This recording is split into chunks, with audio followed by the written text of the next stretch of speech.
예, 수요 예배 나온 성도님들 환영합니다. 오늘 지방선거 투표 날이었는데 투표는 다들 잘 하셨죠? 예, 저도 오늘 낮에 투표를 하고 또 설교 준비를 이제 마무리하다가 이제 이렇게 강단에 올라왔는데 이제 오늘 이후로 결과가 나오겠지만 이 결과에 너무 일희일비는 하지 말길 바랍니다.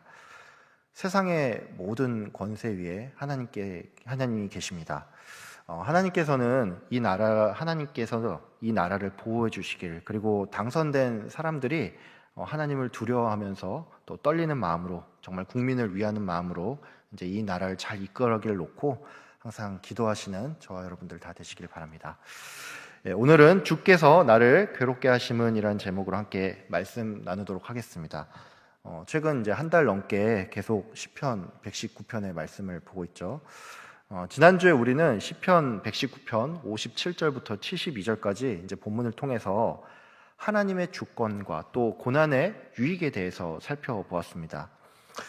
특별히 65절부터 72절까지는 이제 시인이 고난으로 말미암아 더욱더 이 하나님의 말씀을 선명히 깨닫게 되었다는 고백이 나오는데, 이런 시인의 고백은 이제 일종의 신학적인 결론으로서 그 자체로서 분명 감동적인 메시지이기는 하지만 구체적으로 시인이 어떤 고난을 겪었는지 이에 대한 설명이 나오지는 않습니다.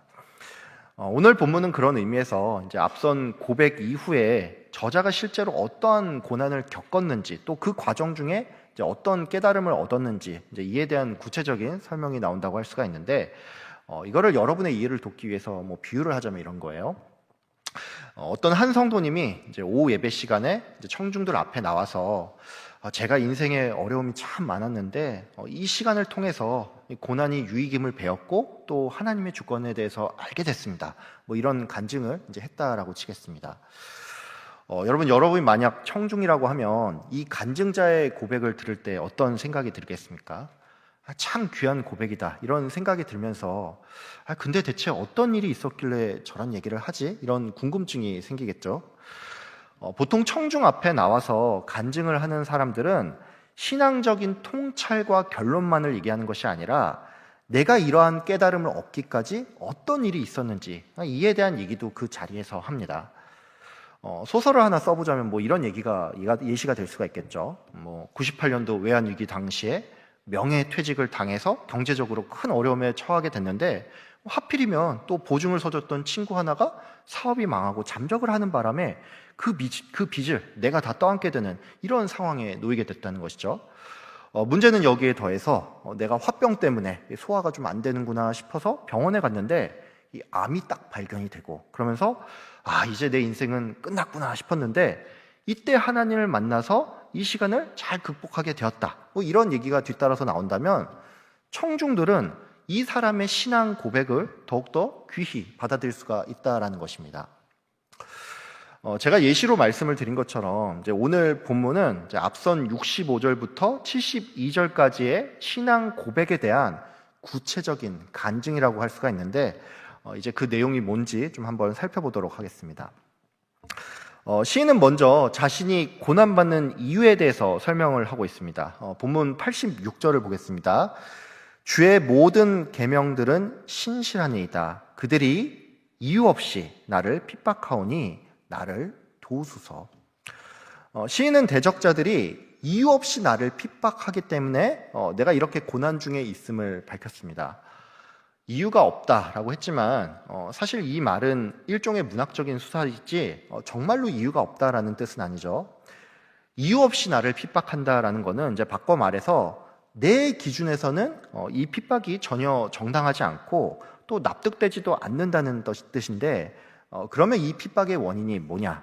시인이 어떤 잘못을 범하고 악을 행해서가 아니라 오히려 주의 법을 따르기 때문에 받는, 즉 의로운 고난이라는 것입니다. 이 의로운 고난은 이제 시인이 살던 그 시대에만 있었던 일이 아닙니다. 또 기독교에 국한해서만 발생하는 일도 아니죠. 어느 나라, 어느 시대에 있든지 간에 이 어떤 한 종교인이 그 종교에서 말하는 바에 따라서 이걸 열심히 순종하며 살아가면은 소위 말해 모든 사람이 같은 종교를 가지고 있지 않은 이상 이 사람은 필연적으로 박해를 받을 수밖에 없습니다. 이게 왜 그러냐? 어떤 종교든지 자기들이 믿는 바가 있는데 그 믿는 바를 모두가 다 수긍하지는 않는다는 얘기죠. 그래서 필연적으로 세상 사람들과 마찰이 발생할 수밖에 없고, 예수님께서는 이 때문에 내가 너희를 세상에서 택했기 때문에 세상이 너희를 미워하느니라 라고 이렇게 말을 했다라는 것입니다. 베드로 사도는 또한 너희에게 임하는 불시험을 이상한 일 당하는 것 같이 이상하게 여기지 말라라고 권면했습니다. 즉 시인이 고통받는 이유는 내가 주님의 법을 사랑하고 따르기 때문에 받는 이 일종의 의로운 고난이라는 것이죠. 시인을 핍박하는 자들이 누군지 이거는 정확하게 알 수가 없습니다. 시편 119편 자체가 특별한 역사적 사건이나 대적자들의 이름을 언급하지는 않기 때문에 이 사람들이 누군지도 특정할 수는 없다는 얘기죠. 다만 그럼에도 불구하고 이제 많은 신학자들은 이 시가 포로기 이후에 쓰였을 가능성이 높기 때문에 이 사람들은 아마 유대교를 떠난 배교자들일 것이다 라는 이런 의견이 좀 많은 편입니다. 이 외에도 이제 이 사람들은 뭐 이방의 통치자들로서 이 유대인의 신앙생활을 방해하고 괴롭히는 자들이다 뭐 이런 의견도 있는데 이것도 어느 정도 말이 되죠. 이들이 누군지 정확히 이거는 알 수가 없지만 그래도 하나 확실한 게 있습니다. 그게 뭐냐면 이 사람들은 교만한 자들로서 하나님의 법을 거스르는 자들인데 이들은 또한 성도에게 실질적인 위협을 가할 수 있는, 즉 힘이 있는 자들이라는 사실입니다. 앞서서 시인이 고난받는 그 이유에 대해서 알아봤는데 이제 시인이 구체적으로 어떤 고난을 받는지를 좀 보도록 하겠습니다. 먼저 시인은 자신을 대적하는 무리들이 자기를 모함한다라고 밝혔습니다. 본문 78절과 85절을 제가 읽겠습니다. 교만한 자들이 거짓으로 나를 엎드려뜨렸으니 그들이 수치를 당하게 하소서. 나는 주의 법도들을 작은 소리로 읊조리리이다. 주의 법을 따르지 아니하는 교만한 자들이 나를 해하려고 웅덩이를 파놓았나이다. 시인은 대적자들이 나를 넘어뜨리려 거짓말을 하고 또 나를 해치려 함정을 팠다라고 밝혔습니다. 만약에 우리가 이런 일을 실제로 겪으면 억울할 뿐만이 아니라 굉장히 큰 분노가 일겠죠. 살다 보면은 가끔 원치 않는 오해를 당할 때가 있습니다. 좋은 의도로 한 일이 이제 이상한 결과로 돌아오는가 하면 말이 와전되거나 중간에서 전달이 누락된다든지 이 상황이 묘하게 흘러가서 불필요하게 오해를 받을 때가 있는데 이런 일을 겪으면은 정말로 억울한 게 솔직한 심정이죠. 이렇게 오해를 하나 당해도 억울한 게 사람인데 누군가가 일부러 나쁜 의도를 가지고 나를 넘어뜨리려 잊지도 않은 거짓말을 한다라고 하면 이거는 억울하다 못해 화가 나는 것이 인지상정입니다. 참 안타깝지만 오늘 투표가 있었으니까 하는 말인데 정치판에는 이런 일이 정말로 비일비재하죠. 특별히 선거철에 이 상대 후보에 대한 흠집 내기로 이런 짓들을 많이 합니다. 과거에 내가 어떤 잘못을 했는데 이거를 상대가 어떻게 알아내서 만천하에 까발린다고 하면 굉장히 속상하겠죠. 지난 일을 끄집어내서 다시 말하는 사람을 보면은 참 얄밉습니다. 보통 남자들이 여자들과 말다툼하기를 꺼리죠. 왜 그렇습니까? 말싸움을 하면은 거의 못 이겨서 그런 것도 있지만 괜히 말 한 번 잘못했다가 이 과거의 모든 잘못까지 이제 다시금 파묘당하는 일이 생길까봐 그런 거죠. 저는 참 신기한 게 이 지점에서 그 여자들의 기억력이 굉장히 비상하다는 그런 생각이 좀 듭니다. 파묘를 당해도 그래도 이건 어쨌든 사실이니까 속상하긴 해도 어쩔 수는 없죠. 문제는 있지도 않은 일을 상대가 지어내서 소위 가짜 뉴스를 퍼뜨리는 일인데 이거를 당하는 사람은 정말 얼마나 어이가 없고 화가 나겠습니까? 이런 말이 있습니다. 선동은 짧은 말 한마디로 할 수 있지만 이거를 해명하는 데는 많은 말이 필요하다. 이게 무슨 말입니까? 일단 누군가가 선동을 하면 이게 사실이 아님을 증명하기까지 굉장히 힘들다는 얘기죠. 앞서도 말씀을 드렸지만 정치권에서 특별히 이런 거짓 선동을 참 잘합니다. 일단 지르고 보는 거죠. 모함을 당하는 사람은 이제 이거를 해명하기 위해서 갖은 애를 써야 하는데 이게 사실이 아님을 증명해도 문제입니다. 왜냐? 이미 선동이 돼서 떠날 사람은 다 떠났을 뿐만이 아니라 상대방은 아니면 말고 식으로 나오면서 전혀 미안하지 않는다는 사실입니다. 시인은 이 대적들의 거짓과 모함 때문에 이 자신의 명예가 실추되는 경험을 합니다. 79절에 보면 이런 말이 나오죠. 주를 경외하는 자들이 내게로 돌아오게 하소서. 무슨 말입니까? 내 주변의 사람들이 나를 떠났다는 말이죠. 대적들이 나를 모함하는 것은 충분히 있을 수가 있습니다. 근데 정말로 가슴 아픈 것은 이 일로 말미암아 이 세상의 일반 동료도 아닌 주를 경외하는 자들, 즉 나의 신실한 동료들조차 나에게서 등을 돌렸다는 사실입니다. 시인은 이렇게 이 대적들의 모함으로 말미암아 동역자들과도 단절되는, 즉 소외와 고통을 겪게 됐는데, 그를 더욱더 괴롭게 하는 것은 이러한 상황 가운데서 하나님께 매어 달렸지만 이 응답이 속히 이루어지지 않는다는 사실이었습니다. 본문 81절부터 84절까지 한 절씩 교독하겠습니다. 제가 먼저 읽겠습니다. 나의 영혼이 주의 구원을 사모하기에 피곤하오나 나는 주의 말씀을 바라나이다. 나의 말이 주께서 언제나 나를 안위하실까 하면서 내 눈이 주의 말씀을 바라기에 피곤하니이다. 내가 연기 속에 가죽 부대같이 되었으나 주의 율례들을 잊지 아니하나이다. 주의 종의 날이 얼마나 되나이까. 나를 핍박하는 자들을 주께서 언제나 심판하시리이까.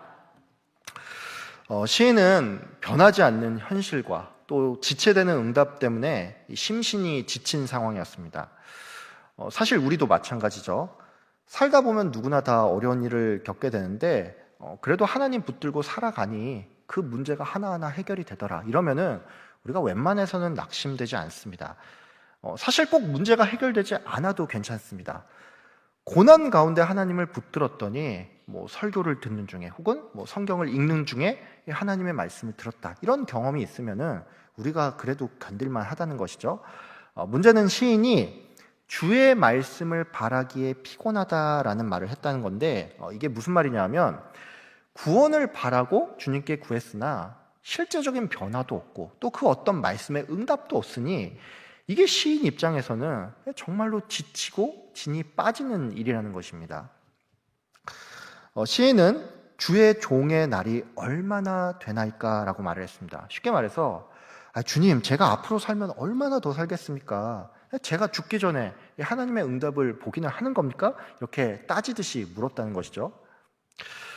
이 시인의 하소연과 관련해서 우리가 한 가지 좀 생각할 지점이 있습니다. 그게 뭐냐면 신실한 성도 또한 오늘 시편의 저자처럼 응답이 지체되면 소위 번아웃이 올 수가 있고, 이러한 상황 가운데 성도에게 꼭 필요한 게 있다면 그럼에도 불구하고 내가 의지할 이는 오직 하나님 한 분밖에 없다는 사실입니다. 잠언에 보면 이런 말씀이 나옵니다. 소망이 더디 이루어지면 그것이 마음을 상하게 하거니와 소원이 이루어지는 것은 곧 생명나무니라. 무슨 말입니까? 기도하고 구하는 것이 속히 이루어지지 않으면 그 마음이 상한다는 얘기죠. 가끔 오해하는 분이 계십니다. 성도가 신실하면 그가 하나님께 구하는 것은 죄다 이루어지고 설령 이루어지지 않는다 해도 그 사람이 신실하기 때문에 강철 같은 멘탈로 이거를 다 극복할 수 있다, 이런 식으로 생각을 하는 분이 계신데, 이런 생각은 조금 교정이 필요합니다. 시편 저자는 믿음이 부족해서 또는 그가 신앙 초보에서 이런 고백을 한 게 아닙니다. 성도이지만 그도 사람이기 때문에 변하지 않는 현실을 마주하고 또 응답이 지체될 때 맥이 빠질 수가 있다라는 것이죠. 제가 연초가 되면은 보통 그 구역장님, 인도자님을 비롯해서 여러 성도님들께 기도 제목을 받습니다. 기도 제목을 보면은 이제 보통 가장 많은 것이 이제 건강과 관련된 내용이고, 이제 두 번째로는 남편이나 자녀들이 예수님 잘 믿고 구원받았으면 좋겠다, 이런 내용이 많은데, 특별히 후자 같은 경우는 이 기도 제목이 그냥 1, 2년 정도 된 게 아니라 짧게는 10년에서 길게는 20년, 30년 이상 이 기도 제목이 동일한 경우가 많습니다. 가족 구원을 위한 기도가 뭐가 문제입니까? 이런 기도는 오히려 하나님께서 기뻐하실 거라고 우리가 생각할 수가 있겠죠. 부자 되게 해주세요, 승진하게 해주세요, 사업 대박 나게 해주세요. 이런 기도는 이게 처음부터 내 욕심으로 구한 것이기 때문에 설령 이루어지지 않는다 쳐도 그럴 수 있겠다 생각할 수가 있겠죠. 문제는 영혼 구원을 위한 이 기도는 이게 아무리 생각해도 하나님의 뜻과 합치되는 것 같은데 이런 기도가 속히 응답되지 않고 지체가 되니 이게 사람 마음을 정말 무너지게 한다는 얘기입니다. 여러분 이 사실을 꼭 기억하길 바랍니다. 신실한 성도라도 상황이 변하지 않거나 기도 응답이 없을 때 탈진이 올 수 있습니다. 우리가 이 사실을 왜 알아야 하냐? 그럴 수 있다는 것을 미리 인지할 때 도리어 너무 낙담하지 않을 수가 있고 또 누군가를 향해서도 긍휼의 마음을 가지고서 그 사람을 대할 수 있기 때문입니다. 신실한 성도는 모든 것을 극복하고 또 어떤 상황 가운데서도 흔들리지 않아야 한다. 이런 식의 사고방식이 있을 때 도리어 그렇지 못한 자기 자신을 보며 더 크게 낙담할 수가 있습니다. 이러한 사고방식은 이 타인에 대한 시선 또한 그리 좋지 못할 수가 있습니다. 저 권사님 맨날 새벽기도 나간다는데 뭐가 저렇게 근심이 많아? 이런 식으로 나도 모르게 상대를 정죄할 수가 있다는 말이죠. 여러분 신실한 성도라도 이럴 수 있음을 좀 인지하시고 그럼에도 불구하고 우리가 의지할 것은 하나님 한 분밖에 없다라는 사실을 꼭 기억하길 바랍니다. 사실 이 번아웃이 굉장히 무섭기는 하지만 더 무서운 것은 의지할 대상을 잃어버리는 일입니다. 내가 수십 년 기도했지만 별 소용없더라 이러면서 이 기도의 자리를 더 이상 찾지 않을 때 이게 정말 큰 문제이지 응답이 지연되는 것 그 자체는 물론 이것도 괴롭기는 하지만 큰 문제가 아닙니다. 응답의 지체는 하나님의 부재를 의미하지 않습니다. 응답의 지체는 우리가 생각하는 베스트와 하나님이 생각하는 베스트가 조금 다르다는 것을 의미할 뿐입니다.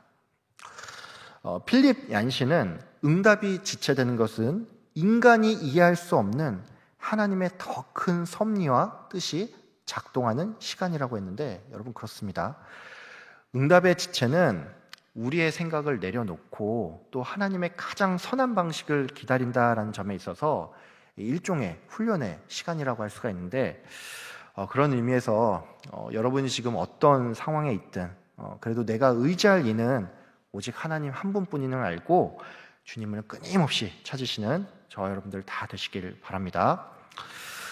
시인은 이 고난 가운데서 대적들 때문에 내가 거의 멸망당할 뻔했다라고 하면서 이제 83절에서 자신이 마치 연기 속에 가죽 부대 같이 되었다라는 이런 말을 했습니다. 이 표현은 이제 우리가 들었을 때 이제 한 번에 딱 이해가 되지는 않는 표현이죠. 그도 그럴 것이 이제 지금 이 시대는 가죽 부대를 쓰는 경우가 없고 또 연기가 나도록 따로 불을 피우는 일도 거의 없다 보니까 이게 뭘 의미하는지 언뜻 와닿지 않을 수가 있습니다. 연기 속의 가죽 부대라는 것은 이런 겁니다. 구약 시대 사람들은 이제 보통 물이나 포도주를 이 가죽 부대 같은 곳에 담고 다녔죠. 이게 요즘으로 치면은 뭐 물통이나 텀블러 같은 거라고 할 수가 있는데 이 가죽 부대는 열에 굉장히 취약하다 보니 이 연기 나는 불 위에 올려두면 이 가죽 부대가 연기에 딱 그을리고 확 쪼그라들면서 굉장히 볼품없어집니다. 시인의 모습이 지금 이렇다는 거죠. 이걸 이해하기 쉽게 말하면 이런 겁니다. 우리가 가끔 그 오래전에 친구들을 만났을 때 야, 너 하나도 안 변했다 이런 말을 하지 않습니까? 제가 지난주에 그 예전 직장 동료를 한 명 만났는데 이 친구가 일 때문에 해외로 이민 간 지가 벌써 8년이 넘었더라고요. 근데 한국에 잠깐 일이 있어 이제 귀국을 했다라고 하면서 이제 저한테 연락이 와서 이제 오랜만에 이 교회 앞에 카페에서 잠깐 만났습니다. 이 친구가 저를 보더니만 이런 말을 하더라고요. 형 하나도 안 변했네요.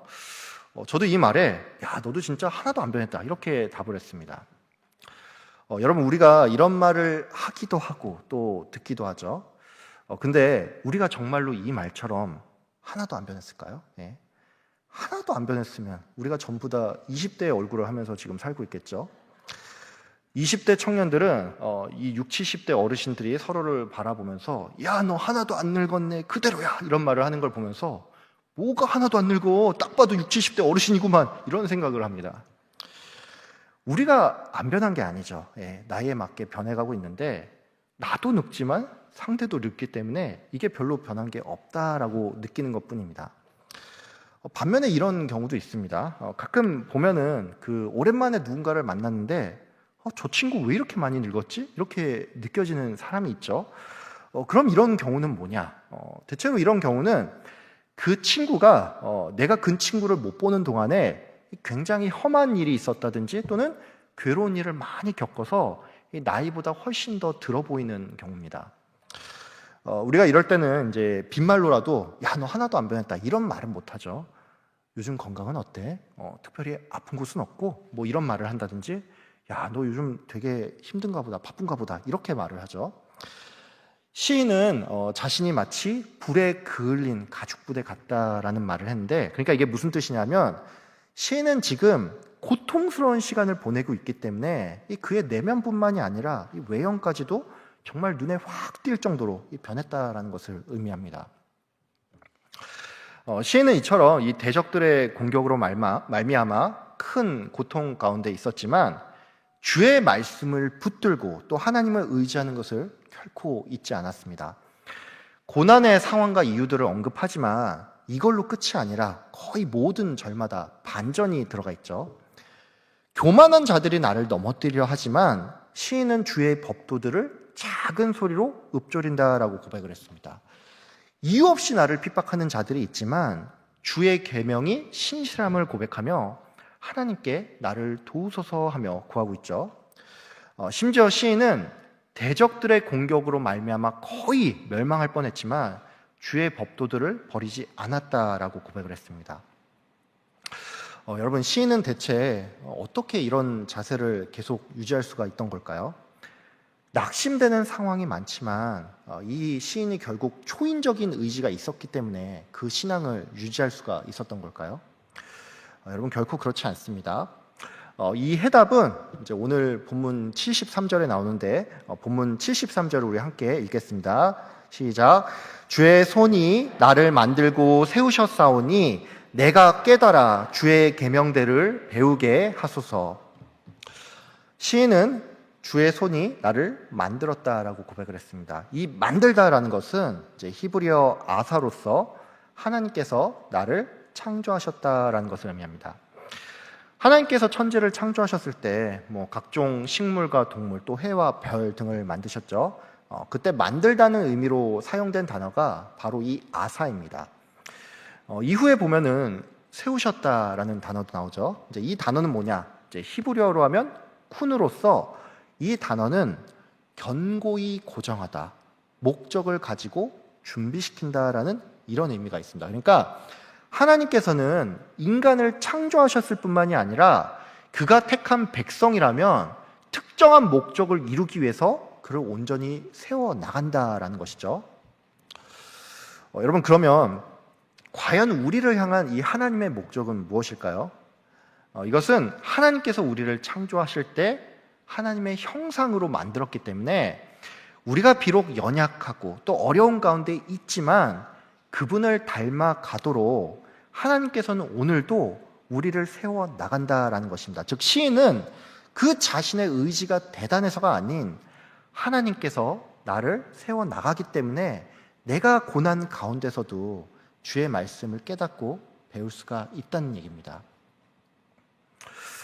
제가 오늘 본문을 준비하면서 가장 좀 인상 깊었던 구절이 하나가 있습니다. 그 구절이 뭐냐면 이제 오늘 설교 제목이기도 한데 75절에 보면은 주께서 나를 괴롭게 하심은 성실하심 때문이다라는 이런 말이 나오죠. 저는 이 구절을 읽었을 때 좀 당혹스럽게 느껴졌습니다. 이런 말씀이 있죠. 주께서 인생으로 고생하게 하시며 근심하게 하심은 본심이 아니로다. 이 말씀은 예레미야 애가 3장에 나오는데 이 말씀은 하나님의 사랑의 속성과도 일치하기 때문에 이게 상식적인 말씀으로 들립니다. 반면 오늘 본문 75절은 주께서 나를 괴롭게 하심은 성실하심 때문이다 라고 말을 하고 있는데 이게 우리의 상식과는 조금 어긋나기 때문에 이게 굉장히 당혹스럽게 들릴 수가 있다는 말입니다. 이 말씀을 보면 우리가 이렇게 오해할 수가 있죠. 하나님께서는 사실 우리가 고난받는 것을 즐거워하기 때문에 우리를 성실히 괴롭힌다 뭐 이런 식으로 받아들일 수가 있는데 이 구절은 이제 본문 전체 맥락에서 볼 때 하나님께서 우리를 세워나가기 위해 때로는 일시적으로 이 연단을 허락한다라는 것을 알 수가 있습니다. 하나님께서 인생을 괴롭게 하는 일에 성실하시다라는 말은 이거를 다르게 좀 표현하면 내 인생의 많은 고난들이 다 하나님의 손 안에 있고 또 그분의 컨트롤 안에 있다라는 것을 의미합니다. 우리가 살면서 많은 우여곡절을 겪죠. 시편 저자는 그래도 그 이유가 명백합니다. 신실하게 살려다가 대적들로부터 고난을 당하는 것인데 사실 우리 인생에 이처럼 이유가 명백한 고난도 있지만 그렇지 않은 고난도 많습니다. 예를 하나 들어볼까요? 여러분이 뭔가를 특별히 잘못해서 지금 이란과 미국이 전쟁을 벌이고 있습니까? 아니죠. 아무리 나비효과 같은 것을 말한다고 해도 여러분이 뭘 잘못해서 지금 국제정세가 흉흉한 게 아니고 이 미국과 중국의 대립 또한 여러분이 뭔가를 잘못해서 일어난 일이 아닙니다. 한마디로 우리 인생의 많은 일들이 우리의 손 밖에서 이루어진다는 사실이죠. 우리의 손 밖에 있는 일들 때문에 우리 인생이 나아질 수도 있지만 반대로 피곤해질 때도 많습니다. 전쟁이 나니 유가가 오르고 또 물가가 오르죠. 내가 특별히 잘못한 것도 없는데 세계 경제가 어려워지고 또 이에 따라 내 삶이 힘들어지거나 사업이 휘청할 수도 있습니다. 이런 것은 어떤 의미로 천재지변 같은 것이죠. 만약에 우리가 이런 일을 당했을 때 이게 그저 우연히 일어난 일이고 또 하나님께서는 이 문제를 때로는 막아주지만 때로는 이걸 방치해서 내가 어려움을 그대로 겪을 수 있다 이렇게 생각을 한다면 우리 인생이 굉장히 암울하게 느껴질 수밖에 없습니다. 쉽게 말해서 이거죠. 내 인생의 어떤 고난은 정말 우연히 일어난 일이니 내가 손쓸 도리도 없고 기댈 곳도 없는 것처럼 이렇게 막막하게 인생이 느껴질 수가 있다는 얘기입니다. 근데 여러분 다 설명할 수는 없지만 이 모든 게 하나님의 손 안에 있다라고 생각을 하면 우리의 태도가 확 달라질 수가 있습니다.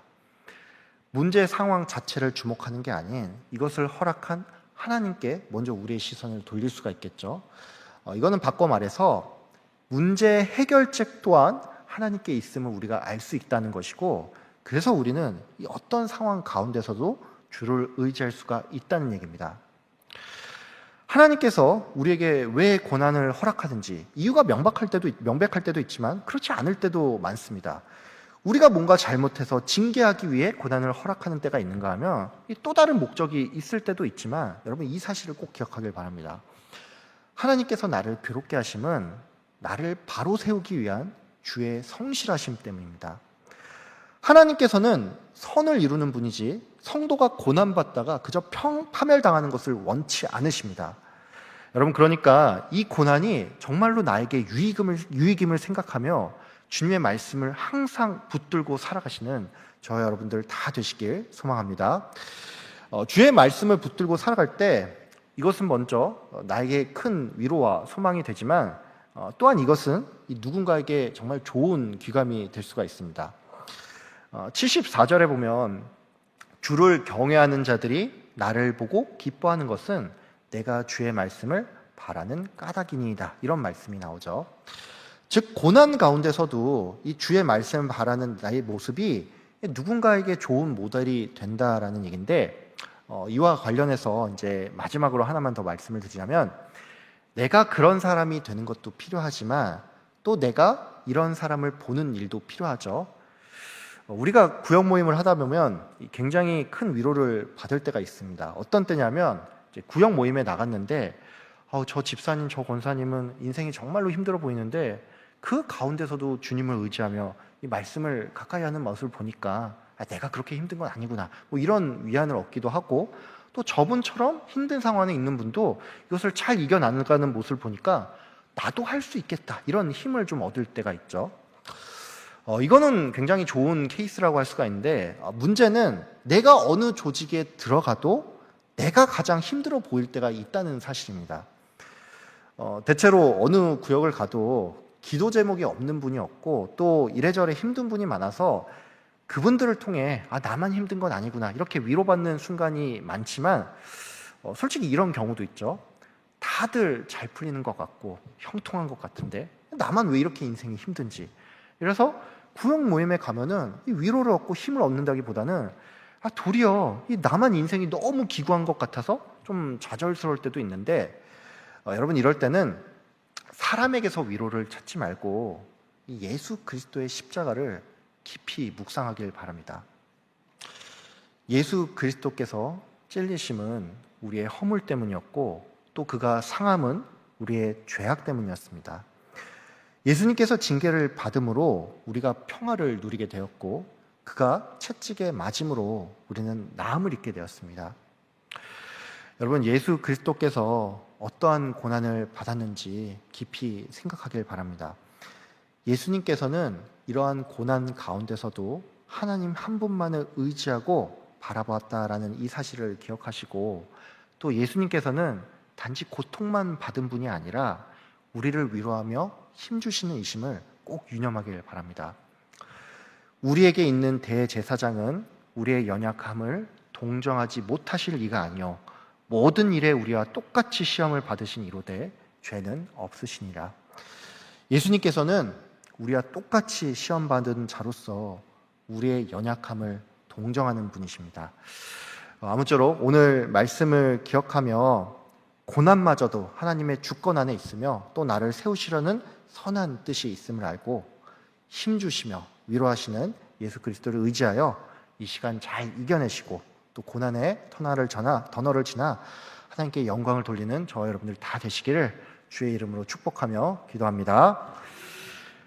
사랑의 하나님 아버지, 감사합니다. 오늘 시편 119편의 말씀을 통하여서 우리 인생에 찾아오는 고난들이 하나님의 손 안에 있음을 깨닫게 하여 주심에 감사합니다. 하나님, 시편 저자는 주의 말씀에 순종하기 위해서 주의 말씀을 따르다가 의로운 고난을 받게 되었고 또 그 과정 간에 큰 어려움이 있었는데 그런 어려움 가운데서도 주의 말씀을 놓지 않았습니다. 아버지 하나님, 우리 인생 가운데 참 많은 어려움들이 있습니다. 신앙을 지키는 과정 가운데 어려움을 당하는가 하면은 때로는 우리의 잘못으로 말미암아 또 때로는 딱히 설명하기 어려운 여러 가지 일들로 말미암아 우리가 어려움을 당하는 경우가 있는데, 하나님 그 가운데서도 내가 의지할 이는 오직 하나님 한 분뿐임을 알고 주님을 붙잡는 우리 인생이 될 수 있도록 주님 인도하여 주시옵소서. 하나님, 예수 그리스도께서는 우리의 연약함을 아시는 분이십니다. 우리가 어려울 때, 우리가 고난받을 때 주님께서는 우리와 똑같은 고난을 받으셨고 우리를 위로하시는 분임을 기억하며 하나님, 힘들고 어려운 순간 예수 그리스도의 고난을 묵상하며 주님께서 나를 위로하시는 분임을 기억하며 그 가운데 힘을 얻고 나아가는 우리들 다 될 수 있도록 주님 복을 내려 주시옵소서. 감사드리며 예수 그리스도 이름으로 기도드립니다. 아멘.